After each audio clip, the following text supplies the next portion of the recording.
से नया साल शुरू हुआ है तब से पेशगोइयों का बाजार गर्म है और हर कोई अपनी बिसात के मुताबिक लोगों को मुस्तकबिल से आगाह करने की कोशिश कर रहा है।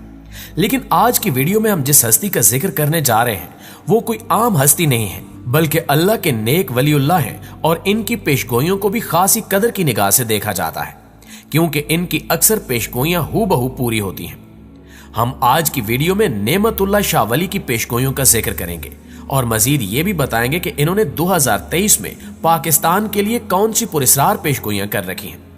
मुअज़्ज़िज़ दोस्तों, आपका पूरा इसमें पाकिस्तान से मुतल्लिक पहली पेशगोई यह है कि बहुत जल्द पाकिस्तान के मुसलमानों पर अल्लाह ताला का फजल जाहिर होगा और इनके हाथ काम चलाने वाले आदमी आ जाएंगे। अगर मौजूदा दौर का जायजा लिया जाए तो पाकिस्तान में कोई ऐसी गैर मामूली शख्सियत या दयानतदार सियासतदान पैदा नहीं हुआ जिसे खिराज तहसीन पेश किया जा सके।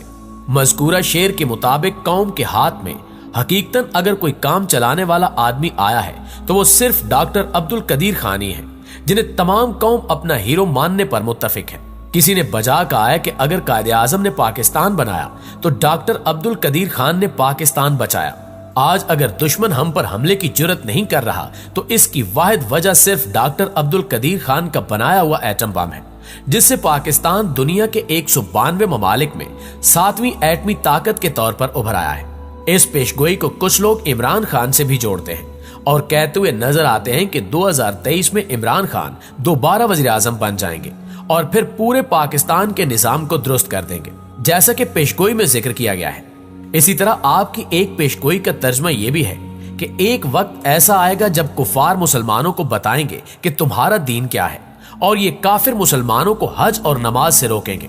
अगर आज गौर किया जाए तो पूरा कुफार और यहूदी ताकतें इस्लाम की तशरीह करने में मसरूफ हैं। यहां तक कि लिबरल, सेकुलर और लादीनी नुक्ते नजर से कुरान और सुन्नत की तफसीरें की जा रही हैं और मुसलमानों को यह बताया जा रहा है कि जिहाद का रास्ता तर्क करके अमन की आशा इख्तियार की जाए, जबकि शराब नोशी और बेपर्दगी को ऐन इस्लाम बनाकर पेश किया जा रहा है। सूद को मुआशी तरक्की का जरिया बताया जा रहा है और गुस्ताखे रसूल सल्लल्लाहु अलैहि वसल्लम को आजादी इजहार राय का फरोग कहा जा रहा है। कभी तो दीन के अरकान पर अमल करने वाले को बुनियाद परस्त और शिद्दत पसंद कहकर रुस्वा किया जाता है, तो कभी खवारिज के नापाक अमाल को बुनियाद बनाकर दीन इस्लाम की जड़ें काटने की कोशिश की जा रही है और नजरिए पाकिस्तान और इस्लाम को दकिया नूसी करार देकर तर्क करने के मशवरे दिए जा रहे हैं। इसके अलावा आप देख लें कि किस तरह यहूदियों ने कोरोना वायरस का बहाना बनाकर मुसलमानों पर मुख्तलिफ पाबंदियां लगाई और हमें बताया जा रहा है कि आप किस वक्त मस्जिद में दाखिल हो सकते हैं और किस वक्त आपको रुकावट का सामना करना पड़ेगा।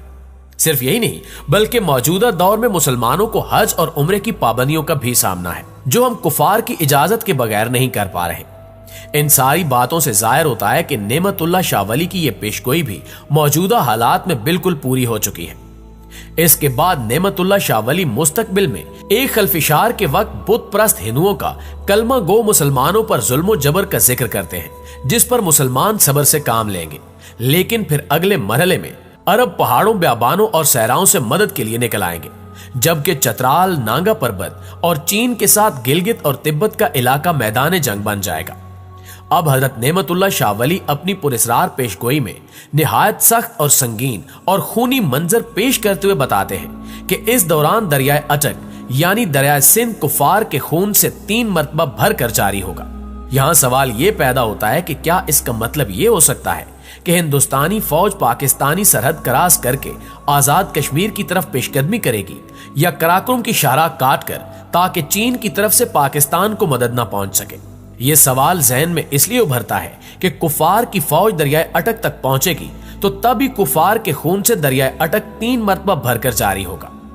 इसके अलावा नेमतुल्लाह शाह वली अपनी एक और पेशगोई में फरमाते हैं कि तुम ये देखोगे कि जब दुनिया में हर तरफ जंग होगी तो उस वक्त दुनिया पर हर हवाले से ईसाइयों की हुकूमत होगी और वो हर मक्कारी और बहाने से मुसलमानों को तबाह बर्बाद करने के तरीके तलाश करेंगे। ईसाई शिद्दत पसंद हर तरफ से हमला आवर होंगे और मुसलमानों के मुल्कों पर हीले बहानों से कब्जा करना शुरू कर देंगे। दुनिया से खैर खत्म हो जाएगी और दुनिया में एक निजाम तश्कील पाएगा जो साजिश और धोखे पर मबनी होगा। अगर इस पेशगोई पर गौर किया जाए तो यह वाज़ेह हो जाता है कि आपका इशारा न्यू वर्ल्ड ऑर्डर की जानिब था, जो कि आजकल नाफिज हो चुका है। ظاہری طور پر یہ نظام دنیا کی اقتصادی صورتحال سے تعلق رکھتا ہے، لیکن اس نظام کو ایک ضابطہ حیات کے طور پر مسلط کیا گیا، جبکہ اخلاقیات اور دینی اعتبار سے اس کے راستے میں واحد رکاوٹ چونکہ اسلام تھا، چنانچہ اسلام کی ان تعلیمات کو یکسر تبدیل کرنے پر زور دیا گیا جو اس نئے مذہب کے راستے میں رکاوٹ بن سکتی تھی، جس کی خاطر لوگوں کا طرز زندگی مکمل طور پر اس نئے مذہب کے سانچے میں ڈھالنا عالمی اداروں کا ہدف تھا۔ لہٰذا آپ دیکھ سکتے ہیں کہ معاشرے کے نظام کو تبدیل کرنے کے لیے ہر شعبے میں محنت کی گئی ہے۔ لوگوں کا پہناوا، کھانے پینے کے اوقات، سونا جاگنا، طرز رہائش، انسان کی ذاتی زندگی، تعلقات کی بنیاد اور کاروبار کے طور طریقے، ان تمام باتوں میں لوگوں کو کھینچ کر اس نئے مذہب میں داخل کیا گیا۔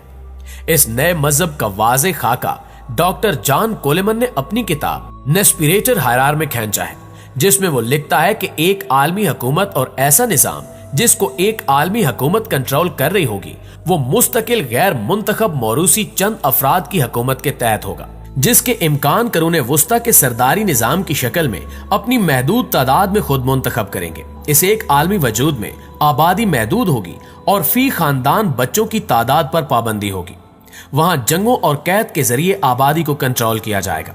یہاں تک کہ صرف 1 ارب نفوس رہ جائیں گے جو حکمران طبقے کے لیے کارآمد ہوں گے اور ان علاقوں میں ہوں گے جن کا سختی اور وضاحت کے ساتھ تعین کیا جائے گا، اور وہاں وہ دنیا کی مجموعی آبادی کی حیثیت سے رہیں گے، اور پھر کوئی متوسط طبقہ نہیں ہوگا بلکہ صرف حاکم اور محکوم ہوں گے۔ اس کے علاوہ ڈاکٹر جان لکھتا ہے کہ اس نظام میں تمام قوانین دنیا کی سچی عدالتوں میں ایک جیسے ہوں گے، جن پر عمل درآمد ایک عالمی حکومت کی پولیس اور متحدہ عالمی فوج کے ذریعے تمام سابقہ ممالک میں ہوگا، اور کسی طرح کی قومی سرحدیں نہیں ہوں گی بلکہ یہ نظام ایک فلاحی ریاست کی بنیادوں پر استوار ہوگا۔